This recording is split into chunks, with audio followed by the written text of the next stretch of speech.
This program is brought to you in association with First National Bank of Botswana.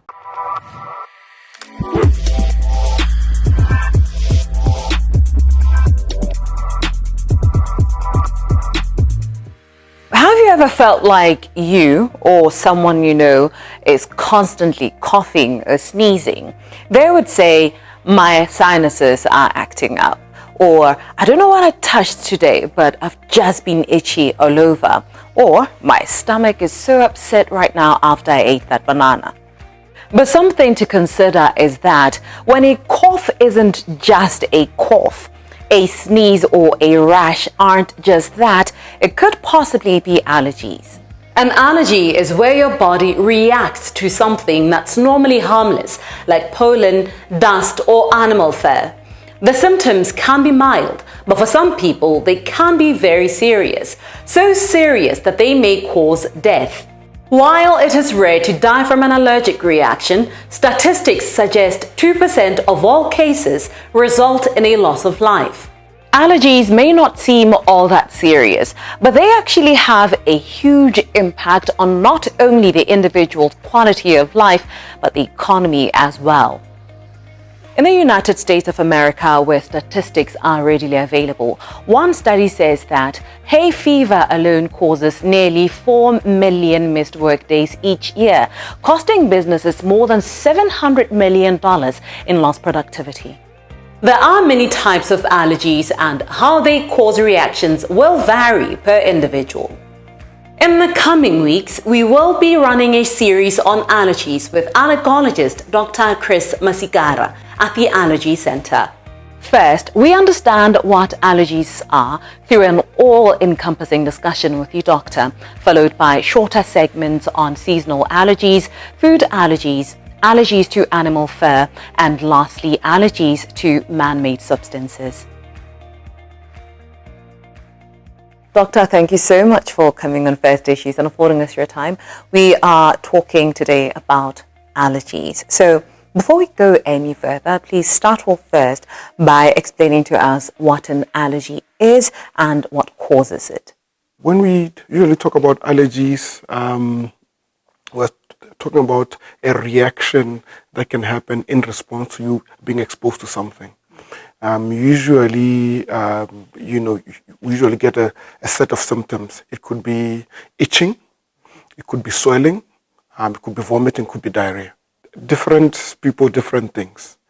What we know is, for example, if you come from a family where allergies are prevalent, you are more likely to develop allergies. If you also come from a family where you are likely to develop severe allergies, we know that you can also develop very severe allergies.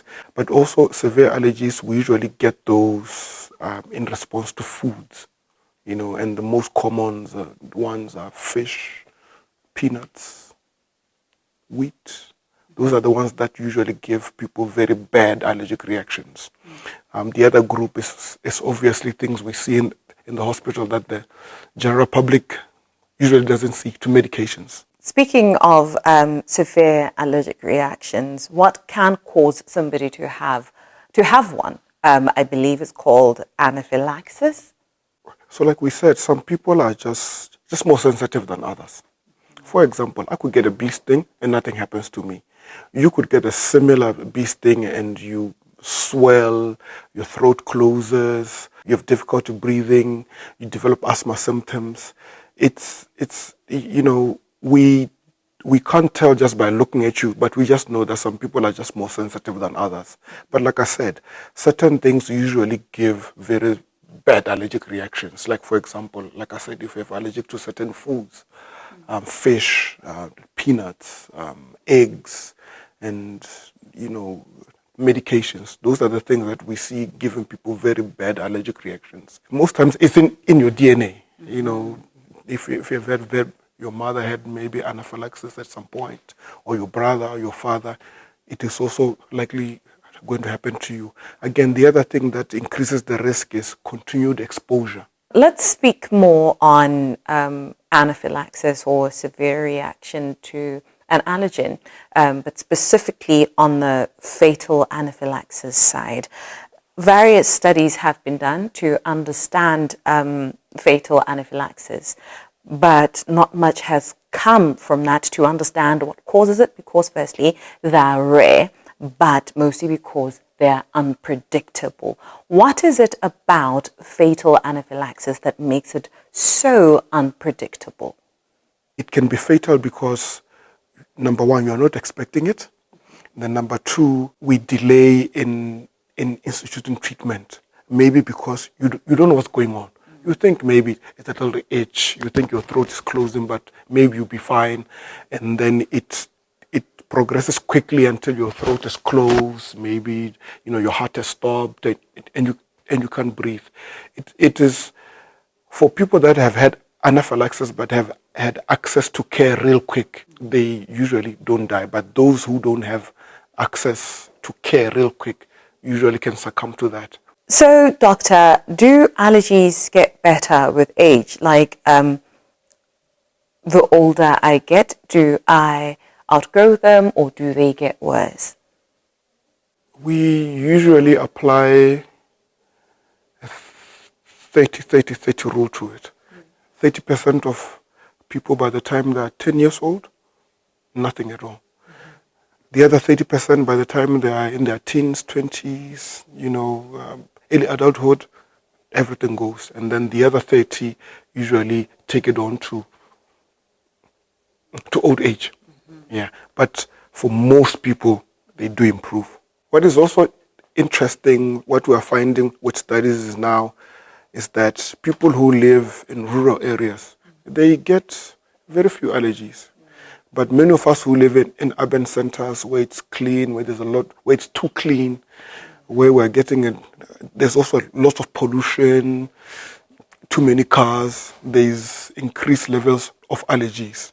So we think it is both environmental and both genes. So if your environment is like what we live here in Gaps, we are spending too much time indoors, our kids don't get to play outside, get to experience many things early. They're more prone to developing allergies than kids who live in Tutume or in Parakarungu. Those kids have very strong immune system because of the exposure to a lot of things early. Can allergies be prevented? Like, as a parent, can one ensure that the child can never develop any allergies? Or as an adult, is there something that I can do to avoid being allergic to stuff? Not 100%, but you can reduce the risk. Like I said, we're beginning to find with science that what we do early to our kids, for example, if we expose our kids to a lot of things early, go to the kettle post, play outside, eat this, eat that early, the risk of allergies goes down. But if we isolate our kids early, they don't get to play outside, they don't get to experience a lot of things outside. We use too many chemicals, too many cleaning chemicals, harsh soaps, too many antibiotics. You increase the risk of developing allergies. But if you allow your child to be, if you allow yourself to be, participate in this world, do anything, go anywhere, eat anything, whatever early, you reduce your risk of allergies. Don't use too many chemicals. Don't use too many spices. Don't use too many things that are not natural.